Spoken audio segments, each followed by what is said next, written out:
Hello, sleep seekers. Today we're going as slow as it takes to make a Japanese tea. Nothing urgent and not much to imagine. Today, we're diving into the story of the imperfect bowl. The ritual that involves spending 4 years learning how to boil water and another 4 learning how to wipe a bowl that is already clean. The room is 6 tatami mats wide. It smells of straw, dried rush, and the faint, dusty scent of old paper. It is a smell that reminds you of a library that hasn't been opened since the Edo period. Outside, the rain is doing exactly what rain ought to do in Kyoto. It is falling with a polite, persistent melancholy. The tatami mat beneath your knees makes the faintest whisper when you shift your weight. A sound like rice paper being folded, though considerably less interesting. This is important to mention because you'll be sitting on these woven rush mats for approximately 4 hours, which is, by any reasonable measure, quite a long time to wait for a cup of tea. But we're getting ahead of ourselves, aren't we? Let's begin properly, at the beginning, which in this case means China, because almost everything interesting about Japanese culture seems to have started there first. Tea arrived in Japan sometime around the 9th century, carried by Buddhist monks who had traveled to China and apparently thought, yes, what our meditation practices truly need is caffeine. The monk Eisai is usually credited with bringing tea seeds back to Japan in 1191, though one suspects he brought other things as well. Scrolls, perhaps, or a nice set of robes. But history only seems interested in the tea. Eisai wrote a book called Kissa Yojoki, which translates to Drinking Tea for Health, a title that suggests he understood marketing before marketing was properly invented.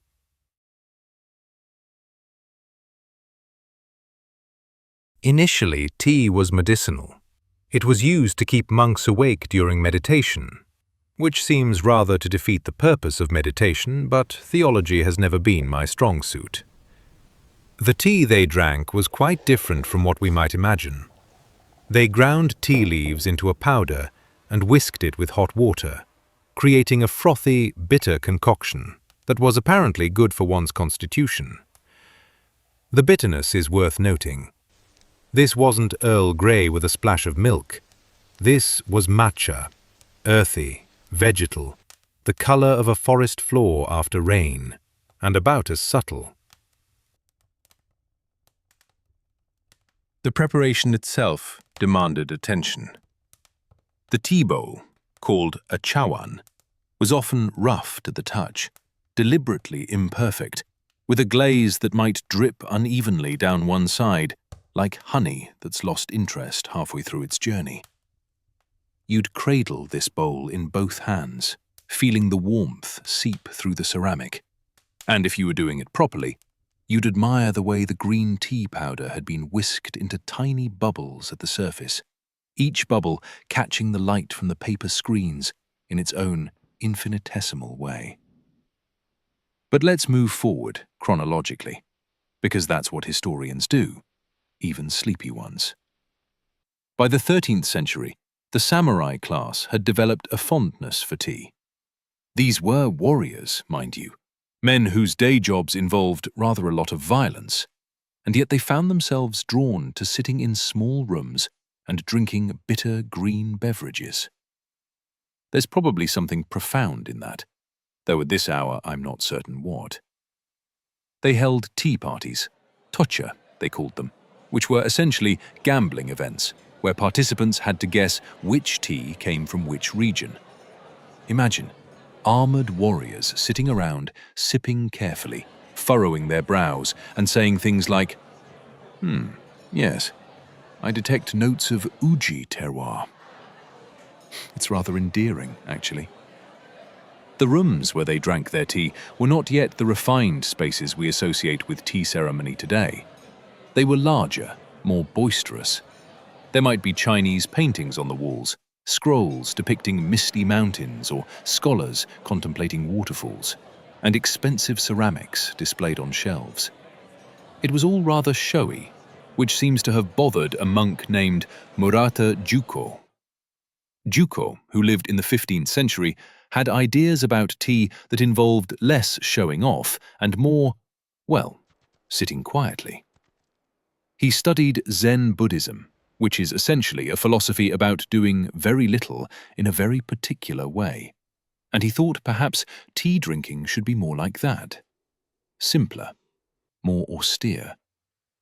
He introduced the concept of wabi, a term that defies easy translation, but roughly means finding beauty in simplicity and imperfection, in things that are humble and understated.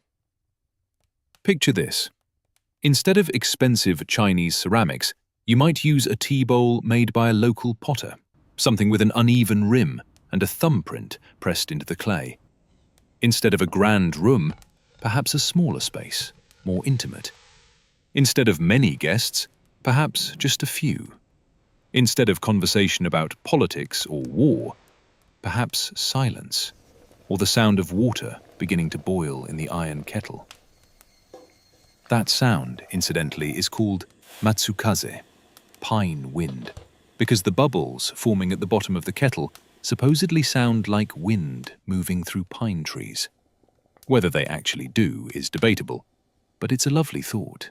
And when you're sitting in a tea room at dawn, with incense smoke curling upward in the still air and light barely filtering through the shoji screens, you might convince yourself you hear it. A gentle rumbling, a whisper of movement, the promise that water is doing what water does, which is transformed from one state to another at precisely 80 degrees Celsius. Juko's ideas were refined further by a man named Takeno Ju, who gets less attention in the history books despite being rather important. Ju emphasized sabi, another untranslatable term meaning something like the beauty of age and wear, the patina of time. A tea bowl that had been used for decades, perhaps slightly chipped, its glaze crazed with tiny cracks. This was more valuable than something new and perfect. But the person who truly codified the tea ceremony, who turned it into the art form we recognize today, was Sen no Rikyu. Rikyu lived in the 16th century and served as tea master to two of Japan's most powerful warlords, Oda Nobunaga and Toyotomi Hideyoshi.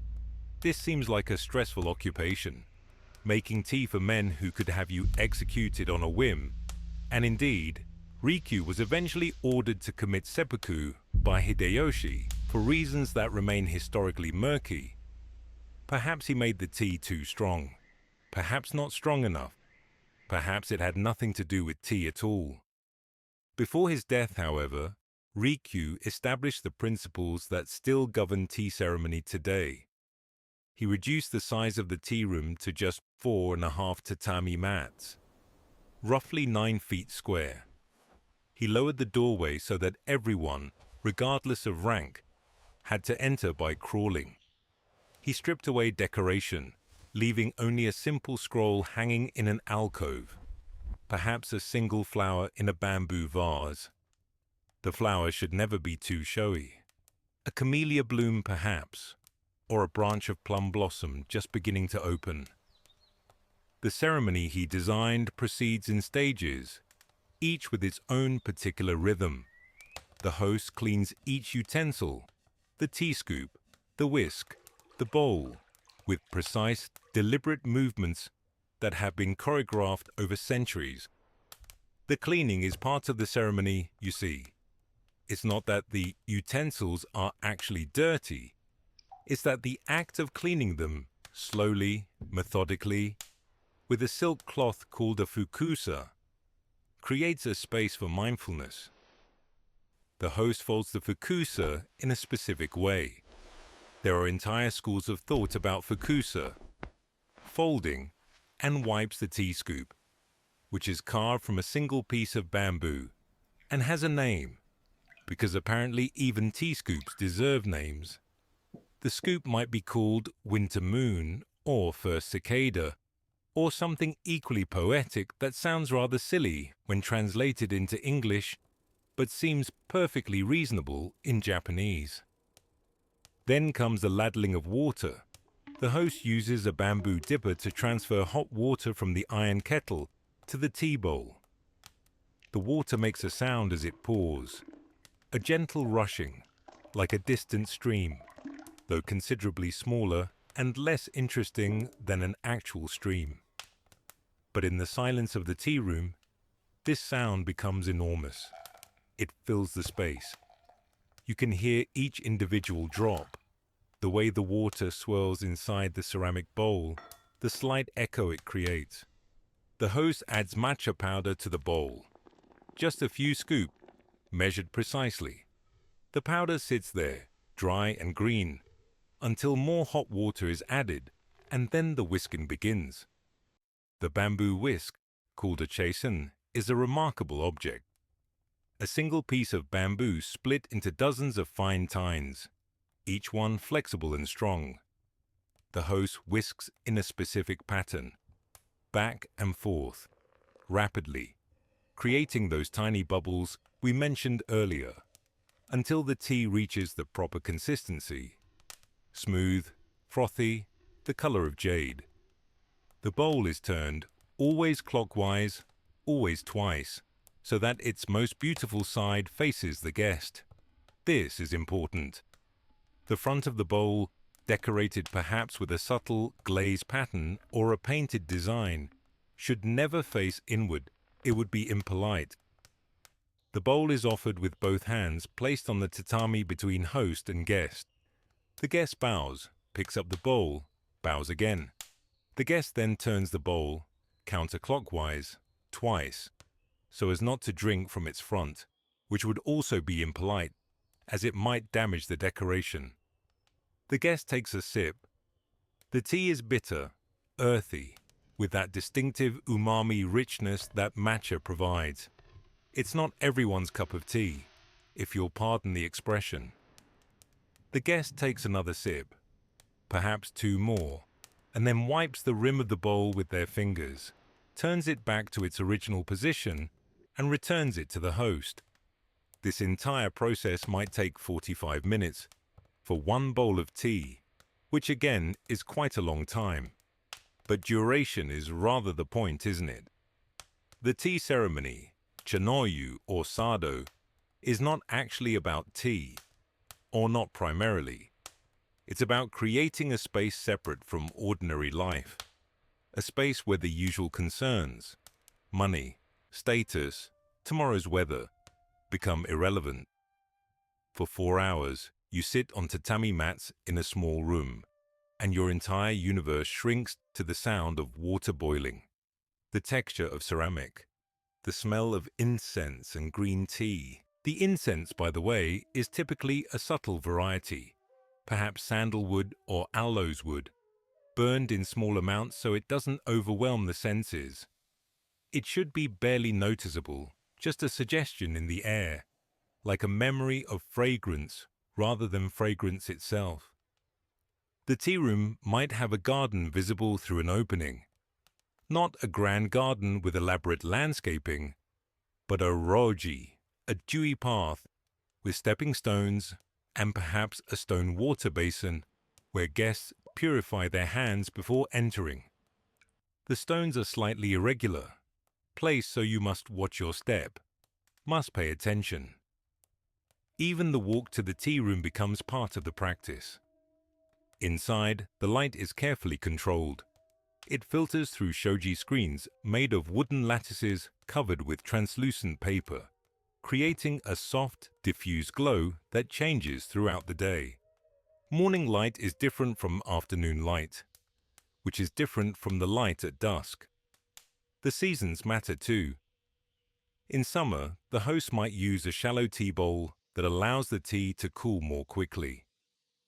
In winter, a deeper bowl retains heat. These details accumulate into meaning. There are dozens of schools of tea ceremony today. each descended from Sen Norikyu's 3 great-grandsons, who founded their own traditions after a family disagreement about, 1, assumes the proper way to fold a fukusa. The Urasenke school is perhaps the largest, followed by Omote-senke and Mushikochi-senke. They differ in small ways: the angle at which the whisk is held, the number of times the fukusa is folded, whether one wears one's watch on the left wrist or the right.